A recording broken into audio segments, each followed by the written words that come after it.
Sekarang saya ingin memulakan perbincangan saya pada hari ini. Tajuk perbincangan saya pada hari ini ialah perkembangan susul masa etika dan peradaban. Terdapat 3 jenis susul masa perkembangan etika dan peradaban, iaitu zaman pra-kolonial, zaman pasca-kolonial dan juga zaman kolonial. Hari ini saya akan huraikan tentang zaman era pra-kolonial. Populasi utama zaman pra-kolonial terdiri daripada masyarakat Melayu.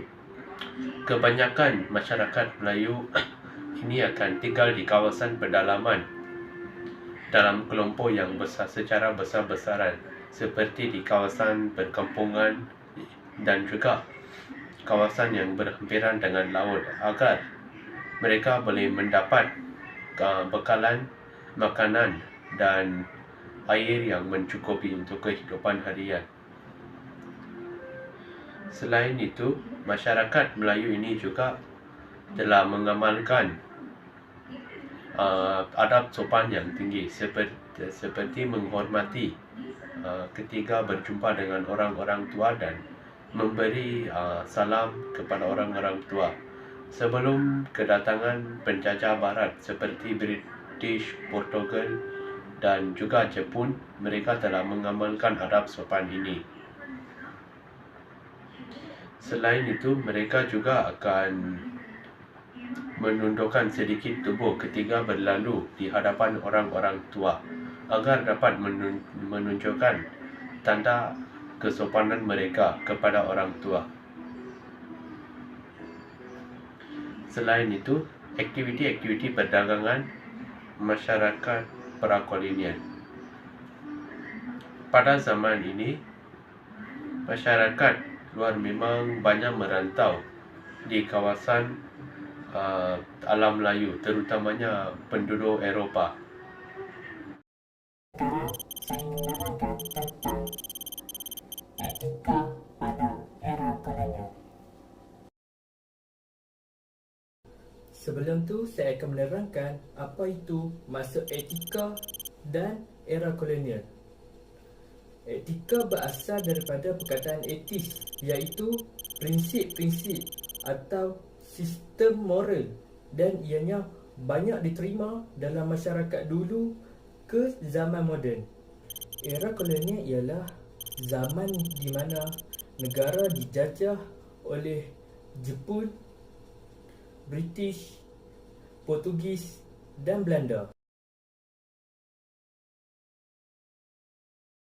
Kita boleh lihat perkembangan etika pada era kolonial dari aspek pakaian, cara pentadbiran dan ketuanan.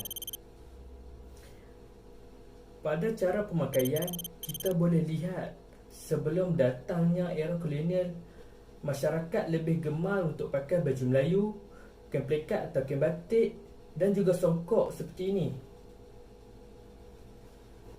Tapi setelah datangnya era kolonial, kita boleh lihat masyarakat telah mengubah cara pakaian. Contohnya, pada majlis rasmi, mereka akan pakai pakaian yang lebih formal, seperti baju kemeja dan juga bertali leher seperti ini.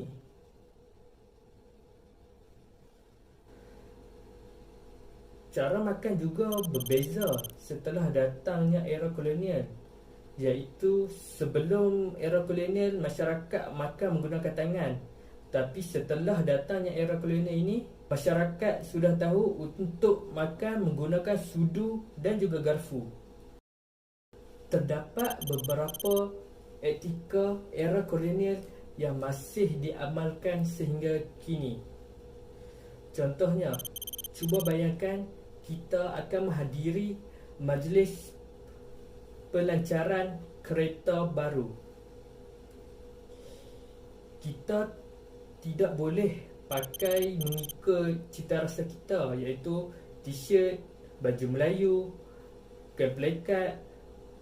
Kita hanya boleh pakai pakaian yang sesuai seperti baju kemeja atau baju korporat yang disediakan oleh penganjur. Seterusnya, cara makan dalam majlis tersebut. Dalam majlis tersebut, kita perlu makan menggunakan sudu dan garfu yang mereka telah sediakan. Kita tidak dibenarkan untuk makan menggunakan tangan seperti kebiasaan kita.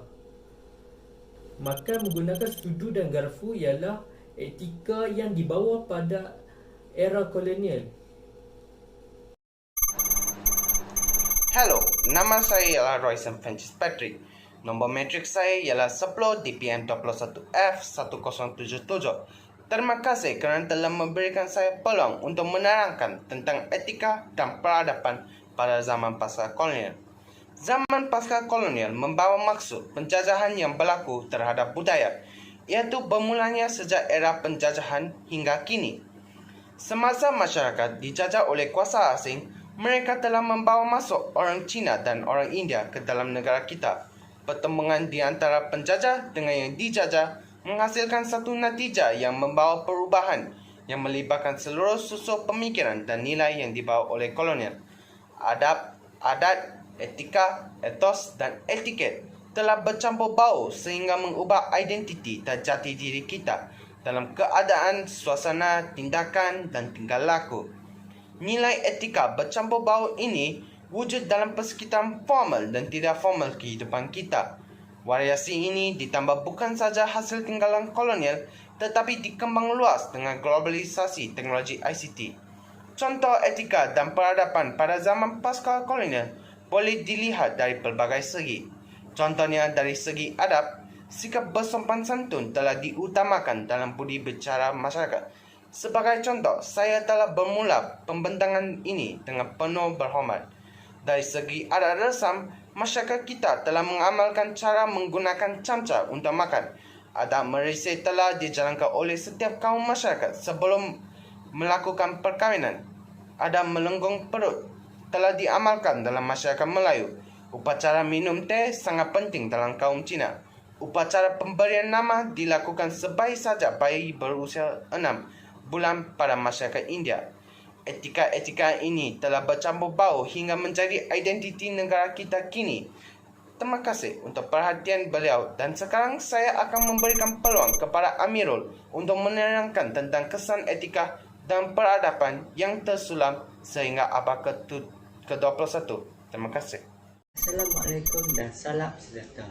Nama saya Amir Ajmal bin Zamri akan membentangkan 3 kesan etika dan peradaban yang tersulam sehingga abad ke-21. Kesan yang pertama adalah dapat membezakan baik dan buruk, iaitu sebuah negara yang bertamadun bangsa dapat etika dan peradaban yang baik. Pada zaman dahulu, sekiranya pengaruh daripada luar mendatangkan perkara yang baik, yang baik, maka terbentuklah negara dan tamadun yang baik. Contohnya, pengaruh seperti berpakaian formal, iaitu supaya apa? Supaya nampak lebih kemas dan berdisiplin. Di Malaysia, ada segelintir masyarakat yang kurang perhatian terhadap etika dan peradaban. Itu menyebabkan acuan Malaysia yang aman, sejahtera dan harmoni terjejas. Contoh kesan membezakan baik dan buruk adalah seperti mengucapkan salam apabila memasuki rumah orang, mencium tangan kanan, mencium tangan ibu bapa waktu ketika berurusan di kaunter kerajaan. Kesan yang kedua adalah bercakap menggunakan bahasa yang baik. Bahasa merupakan warisan peradaban yang penting kepada masyarakat Malaysia pada masa kini. Seperti yang kita tahu, di Malaysia mempunyai pelbagai bahasa seperti bahasa Melayu, bahasa Inggeris, bahasa Mandarin dan bahasa Tamil. Bahasa ini merupakan warisan turun-temurun daripada nenek moyang kita. Tanpa bahasa, manusia tidak boleh berkomunikasi dan berintegrasi dengan baik antara satu sama lain. Selain itu, individu yang ingin memulakan percakapan mestilah bercakap menggunakan bahasa yang sopan dan merendahkan suara supaya menghormati orang lain tanpa mengganggu kaum dan budaya. Ini contoh gambar-gambar cara berkomunikasi yang baik. Kesan yang ketiga adalah pendekatan kepada kaum. Malaysia mempunyai pelbagai kaum iaitu kaum Melayu, kaum Cina, kaum India dan lain-lain lagi.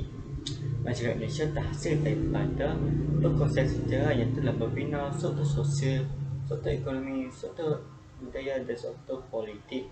Struktur-struktur ini terhasil daripada etika dan peradaban yang tersulam.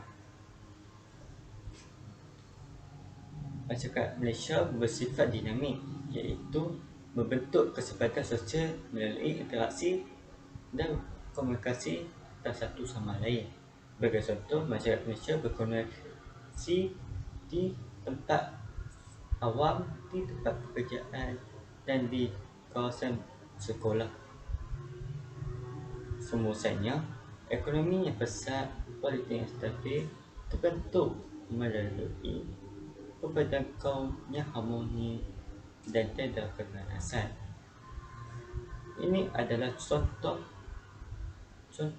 pada kaum di Malaysia. Sebelum saya mengakhiri perkataan saya pada kali ini, saya ingin memberi sebuah pantun. Laju-laju, perahu laju, laju sampai ke Sandakan. Lupa kain, lupa baju, etika dan peradaban jangan dilupakan. Itu saya daripada saya. Assalamualaikum. Terima kasih dan semoga bermanfaat.